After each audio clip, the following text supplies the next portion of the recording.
Hello नमस्कार दोस्तों, स्वागत है आपका आज के मुख्य समाचारों में। यहाँ आपको देखने को मिलेगी सुबह से शाम तक की ताज़ा खबरें ब्रेकिंग न्यूज़ अपडेट के रूप में। तो दोस्तों, उससे पहले आपसे एक छोटी सी रिक्वेस्ट है, हमारे यूट्यूब चैनल को जरूर सब्सक्राइब कीजिए।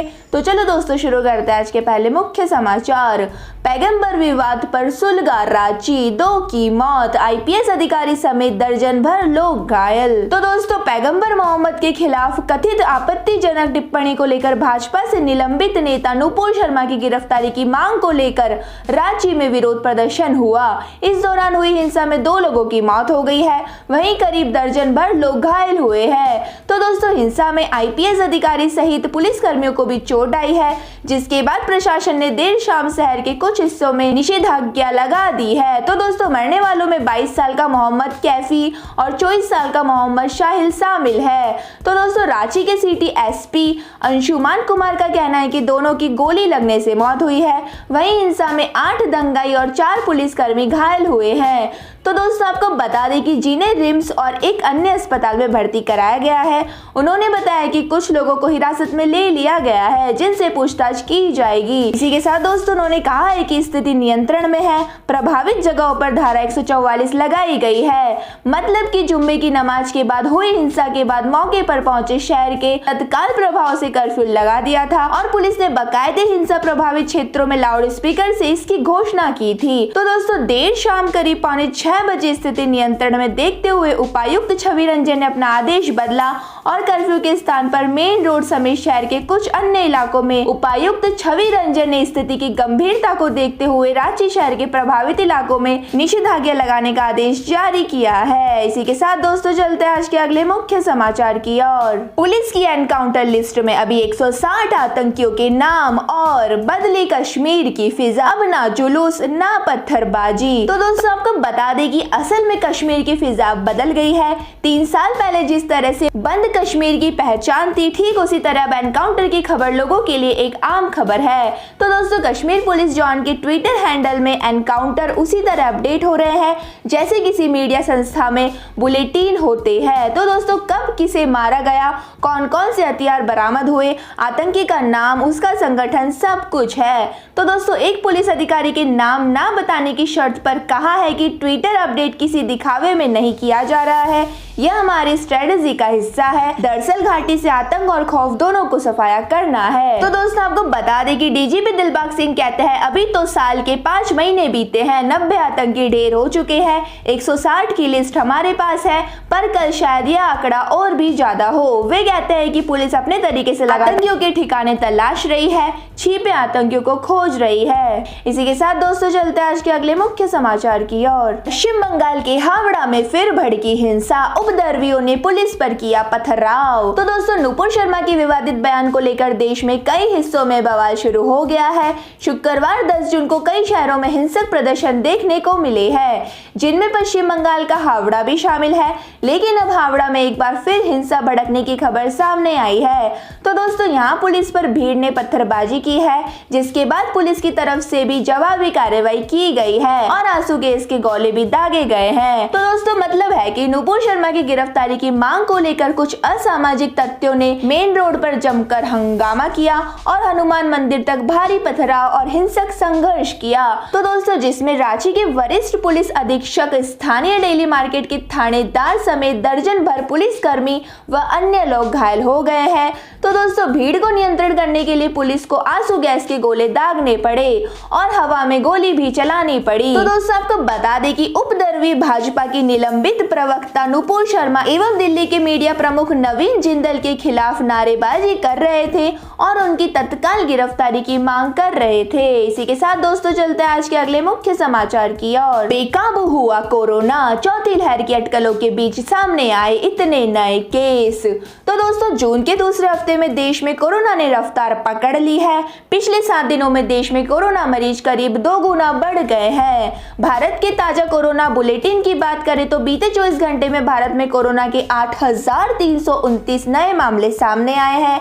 इसी दौरान देश में 4216 लोग कोरोना को हराकर स्वस्थ हुए हैं, तो 10 लोगों की संक्रमण की वजह से मौत हो गई है। तो दोस्तों, देश में 103 दिन बाद कोविड-19 के एक दिन में 8000 से ज्यादा नए मामले सामने आने से संक्रमण के कुल मामलों की संख्या 4,32,13,435 पर पहुंच गई है, जबकि एक्टिव मरीजों की संख्या बढ़कर 40,370 हो गई है। इसी के साथ दोस्तों, पिछले कुछ दिनों में भारत के 2 राज्यों महाराष्ट्र और केरल में कोविड-19 के मामले अचानक बढ़ने लगे हैं, जिससे एक्सपर्ट की टेंशन बढ़ गई है। सबसे ज्यादा मामले केरल और महाराष्ट्र में ही सामने आए हैं। तो दोस्तों, महाराष्ट्र में कोरोना ने एक बार फिर रफ्तार पकड़ ली है। बीते 24 घंटों में यहाँ कोरोना के 3081 पॉजिटिव केस मिले हैं, जो पिछले करीब 4 महीने से ज्यादा है। महाराष्ट्र के बाद केरल दूसरे नंबर पर है, जहाँ रोजाना 2000 से ज्यादा नए कोरोना केस मिल रहे हैं। इसी के साथ दोस्तों, चलते हैं आज के अगले मुख्य समाचार की ओर। किसके हाथ आएंगे आईपीएल के मीडिया राइट? 4 कंपनियों में टक्कर, हजारों करोड़ दांव पर। तो दोस्तों, मीडिया राइट्स को लेकर हलचल मची हुई है। 12 जून को मीडिया राइट्स के विनर का ऐलान किया जा सकता है। तो दोस्तों, बीसीसीआई को इससे हजारों करोड़ की कमाई की उम्मीद है। इस रेस में अब सिर्फ 4 ही कंपनियां बची है, जिनके बीच ये लड़ाई चल रही है। तो दोस्तों, आईपीएल मीडिया राइट्स को लेकर ताजा अपडेट क्या है? इस अपडेट में बीसीसीआई ने 2023 से 2027 के लिए मीडिया राइट्स के टेंडर निकाले हैं। अभी तक मीडिया राइट्स स्टार डिज्नी के पास है, लेकिन अब नए सिरे से चीजें तय हो रही है। इस बार जो कंपनियां रेस में थी, उनमें Reliance, Amazon, Star Disney, Sony और जी शामिल रही है। तो दोस्तों, बीते दिन ही अमेजॉन ने खुद को इस रेस से पीछे कर लिया है। ऐसे में अब 4 कंपनियों में ही जंग बची है, जिसमें रिलायंस, डिज्नी हॉटस्टार, सोनी और जी शामिल है। ऐसे में उम्मीद लग रही है कि टीवी और डिजिटल राइट्स के लिए इन्हें कंपनियों में पैसों की बारिश करने की होड़ लगेगी।